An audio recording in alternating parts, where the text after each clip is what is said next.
आज गुरुवार था, बाजार का एक्सपायरी का दिन था और एक्सपायरी के दिन जिस हिसाब से मार्केट गिरता हुआ नजर आया है, काफ़ी ज़बरदस्त गिरावट भारतीय बाज़ारों में देखने को मिली है।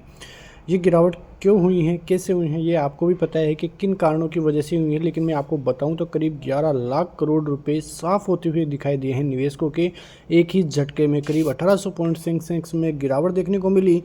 वहीं जो बैंक निफ्टी और निफ्टी भी जो है ज़बरदस्त तरीके से टूटते हुए दिखाई दिए। निफ्टी में करीब 550 पॉइंट की गिरावट और 2% से भी ज़्यादा की गिरावट।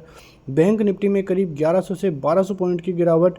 यहाँ पे आप देखो 51,800 के लेवलों पर ही बैंक निफ्टी आता हुआ दिखाई दे रहा है। निफ्टी भी 25,250 के लेवलों पर ही ट्रेड कर रहा है। फिन सर्विसेज में भी 2.5% तक की गिरावट। निफ्टी आईटी में 1.5% तक की गिरावट। निफ्टी मिड के बीच ज़बरदस्त तरीके से टूटता हुआ दिखाई दिया है।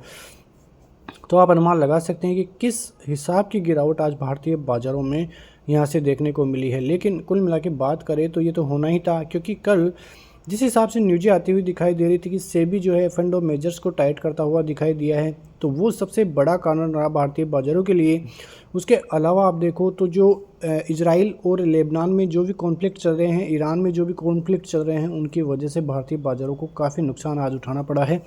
निवेशक जो कि 1 महीने 1.5 महीने में अपना पोर्टफोलियो बनाए हुए थे, एक ही दिन में एक ही झटके में वो सारा पोर्टफोलियो माइनस में, लॉस में आता हुआ आज दिखाई दे रहा होगा। ये आप आराम से देख सकते हैं। तो इसीलिए यहाँ पे यदि आप लार्ज कैप शेयरों के साथ हैं तो वहाँ पर भी ज़बरदस्त तरीके से गिरावट देखने को मिली है।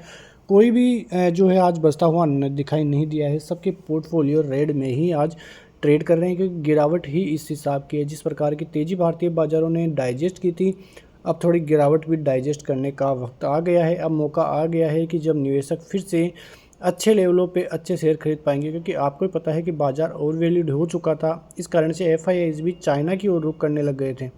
चाइनीज़ बाज़ार जो कि अच्छे खासे वैल्यूएशंस पे अभी ट्रेड कर रहा है और उन वैल्यूएशंस पर ही एफआईआईज की नज़र है। अब एफआईआईज चाह रहे हैं कि जहाँ पर भी अच्छे वैल्यूएशंस हमें मिलते हुए दिखाई दे, वहाँ हम ज़्यादा जाते हुए दिखाई देंगे। और देखा होगा कि पिछले 2 ट्रेडिंग सेशन में ही करीब 15,000 करोड़ की सेलिंग एफआईआईज की तरफ से देखने को मिली होगी। और आज जिस हिसाब का आंकड़ा आ रहा है, आज भी कोई बड़ा आंकड़ा एफआईआईज की तरफ से आए तो भी कोई बड़ी बात नहीं है, क्योंकि एफआईआईज अच्छे वैल्यूएशंस पे अपना पैसा लगाना चाह रहे हैं। तो इससे भारतीय बाज़ारों का करेक्शन होगा, वो करेक्शन अच्छा भी है, क्योंकि लगातार भारतीय बाज़ारों में तेज़ी ही देखने को मिल रही थी। 16 महीने से कोई बड़ा करेक्शन देखने को नहीं मिला था।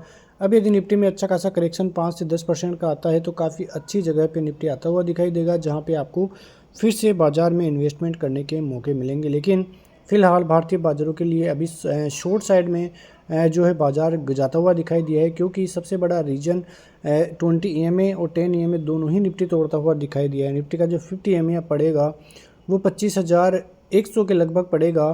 तो वो नज़रें हैं, क्योंकि यदि 50 EMA को भी बाज़ार तोड़ता है तो मानना कि बाज़ार में फिर नेगेटिव संकेत आने लग गए हैं, क्योंकि पिछले कई दिनों में बाज़ार 50 EMA को तोड़कर नीचे नहीं गया था। अब ऐसा होता है तो बहुत बुरी खबर भारतीय बाज़ारों के लिए साबित हो सकती है। तो इसी खबरों के साथ बने रहिए हमारे साथ। तब तक के लिए नमस्कार। जय हिंद, जय भारत, वंदे मातरम।